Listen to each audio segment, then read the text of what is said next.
Alors cette diversité, la diversité des tâches du contrôleur de gestion, on peut l'appréhender de différentes manières.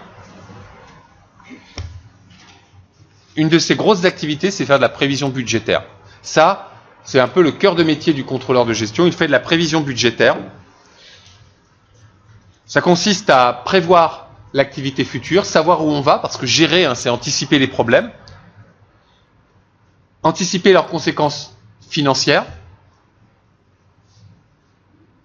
Et donc, dans l'activité de prévision budgétaire, on va être auprès des opérationnels pour les aider à définir les objectifs, les moyens, les hypothèses de travail, assurer que les différents budgets sont compatibles. Il y a une belle faute à compatibilité dans mon transparent là, mais bon. Assurer la compatibilité des budgets, s'assurer que ce que l'on a prévu de vendre, c'est bien ce que l'on a prévu de produire. C'est idiot, mais vous verrez que dans les petits cas que je vais vous proposer, ça ne colle pas toujours, et ça c'est la vraie vie en fait. Donc on a cette activité de prévision budgétaire. Les activités de reporting, d'analyse d'écart. Les activités d'analyse d'écart, on va élaborer des tableaux de bord sur des indicateurs financiers, non financiers, et on va chercher, voir si on est en phase ou pas avec ce que l'on avait prévu, où sont les différences, pourquoi voit-on ces différences, où sont les problèmes, quelles sont les causes des déviations constatées. Troisième partie, c'est de faire du reporting. Donc là, c'est remonter de l'information auprès de la direction générale. C'est un exercice de synthèse. En général, on commence souvent par ça. Vous verrez que les premiers boulots que vous aurez à faire en entreprise, ça ne correspond pas forcément à ce qu'on voit en cours, parce qu'en cours, on vous présente une vision assez globale, que ce soit en contrôle de gestion ou dans d'autres matières. Et puis les premières années, on vous fait quand même faire vos gammes, en fait, on vous apprend à manipuler les trucs, à rentrer dedans petit à petit. Et bien souvent, vous commencerez par faire du reporting, c'est-à-dire aller récupérer les informations dans le système d'information auprès des opérationnels, vérifier que les données sont correctes, les mettre en forme, les rendre agréables à lire. Il faut être un petit peu artiste quand on fait du contrôle de gestion. Il faut être capable de rendre les choses jolies à regarder et à analyser. Un bon contrôleur de gestion, c'est celui qui vous fournit un tableau et vous le regardez à peine et vous avez tout de suite compris où est le problème. Ça peut paraître simple à dire, c'est très compliqué à réaliser. Il faut savoir mettre en forme un document Excel, mettre en forme un document Word. On vous casse les pieds depuis que vous êtes petit en vous disant que le soin, ça va pas. Et puis il y a une grande inégalité entre les garçons et les filles là-dessus. Le soin, ça va pas. Le soin, c'est extrêmement important parce qu'effectivement, quand vous allez rendre un document, il faut qu'il soit beau à regarder, que ce soit propre et lisible. Et puis, il passera aussi son temps à mettre en place des procédures, parce que pour remonter de l'information fiable, eh bien, le mieux, c'est de travailler en amont sur les procédures à mettre au point, comment on refacture en interne les différents produits. Comment on refacture en interne les différents produits, comment on comptabilise telle ou telle charge. Donc il mettra en place des procédures pour câbler le suivi économique de l'entreprise. Vous voyez, ça fait quand même beaucoup de tâches très très différentes. Et puis, on pourrait rajouter encore une chose là-dessus, c'est que quand vous commencez, vous êtes surtout sur du travail de collecte, de mise en forme d'informations. Et puis plus vous montez, plus vous êtes expérimenté, plus vous allez avoir un travail d'analyse.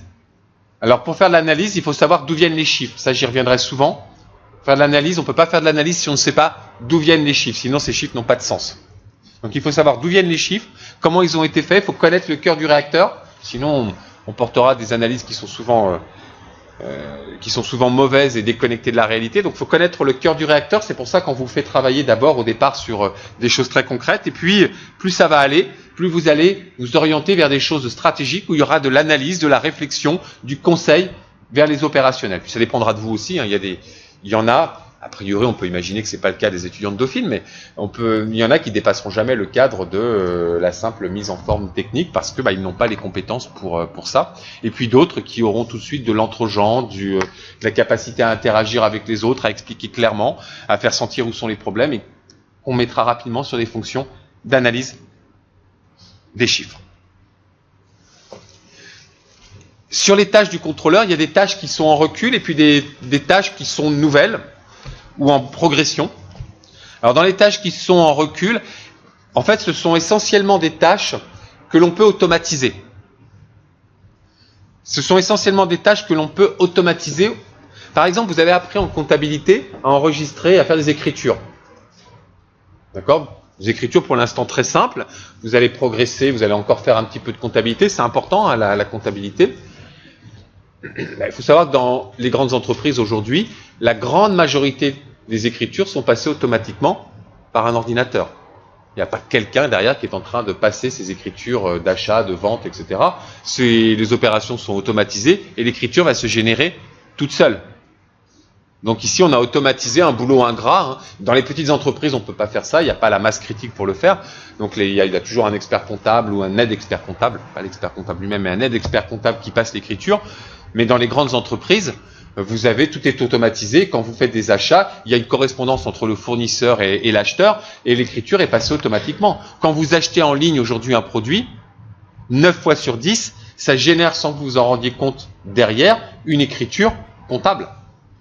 On ne va pas demander à quelqu'un d'aller vérifier dans la base de données l'opération que vous venez de faire, et puis de la rentrer dans le système. C'est automatique. Donc toutes ces activités, elles sont automatisées. Le reporting, c'est une tâche ingrate.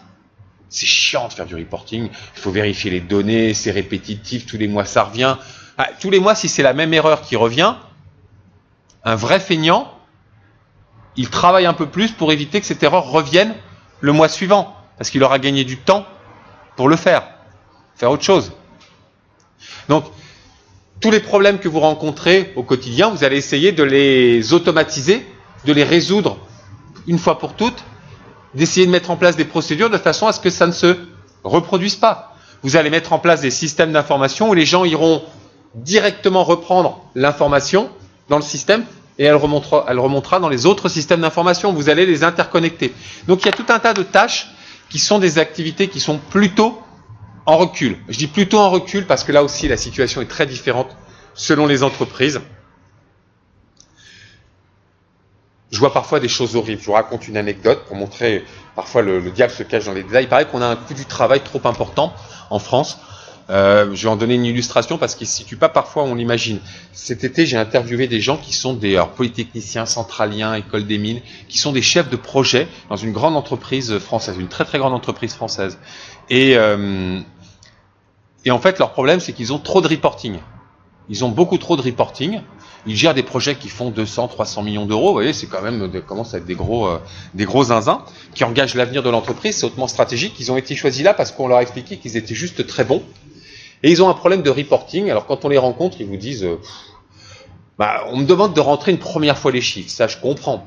Encore, on pourrait se demander si c'est bien à moi de les rentrer. Hein, vous voyez, on peut se demander si c'est à un mec qui a fait Polytechnique, qui a 45 ans et qui gère un projet de 300 millions d'euros, de rentrer lui-même les chiffres.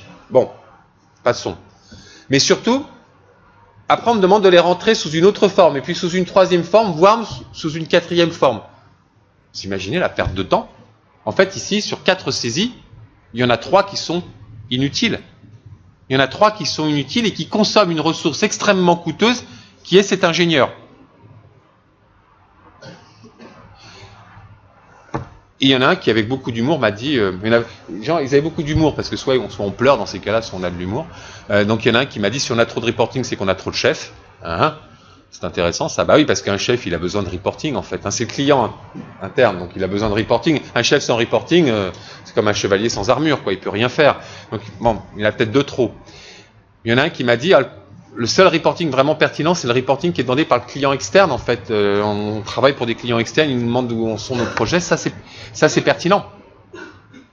Simplement, je reçois des mails, moi, depuis des mois, d'une jeune femme, je sais pas qui c'est, j'ai jamais rencontré chez le client, elle me demande mes reportings, et puis c'est jamais assez détaillé, c'est jamais dans les temps, il y a toujours un problème, et ça dure depuis des mois. Je l'ai rencontrée l'autre jour, c'est une apprentie, elle a 22 ans, et donc, elle a que ça à faire, en fait, que de demander des reportings à un type qui a 45 ans, qui est polytechnicien, qui gère un projet de 300 millions d'euros. Et avec beaucoup d'humour, il m'a dit, je vais embaucher un apprenti parce que, comme ça, ils vont se parler entre apprentis, ce sera des vrais pros.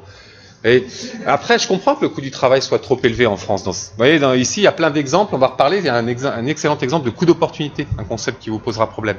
Donc, là, je dis c'est plutôt des tâches en recul, mais vous voyez que dans certains cas, et ce cas-là est caricatural, il ne représente pas toutes les entreprises, mais j'inviterai beaucoup d'entreprises à se poser la question de savoir si ça n'existe pas en leur sein. Ça existe à Dauphine, ça par exemple.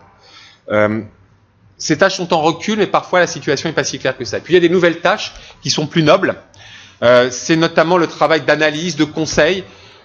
La participation, prise de décision stratégique, la planification stratégique, c'est-à-dire toute la valeur ajoutée autour du chiffre. Qu'est-ce qu'on en sort de ces chiffres? Il faut les produire, ces chiffres. Il faut les produire, mais une fois qu'on les a produits, il faut les rincer pour essayer de les faire parler au maximum. Il faut les torturer pour qu'ils nous disent où sont les pistes de progrès, où sont les choses à améliorer.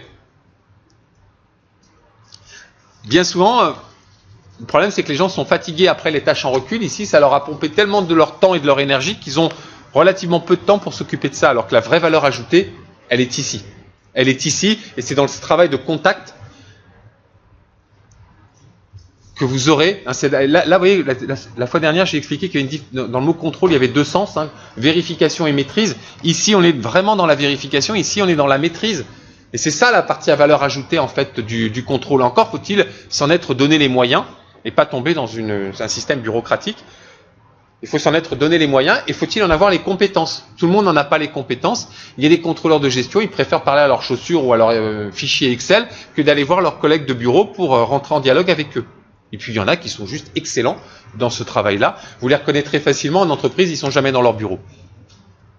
Ils sont jamais dans leur bureau, ils sont toujours en train de faire autre chose, ils sont toujours en train d'interagir avec des professionnels, voir ce qui se passe sur le terrain pour mettre de la chair sur les pratiques d'entreprise. Donc voilà des tâches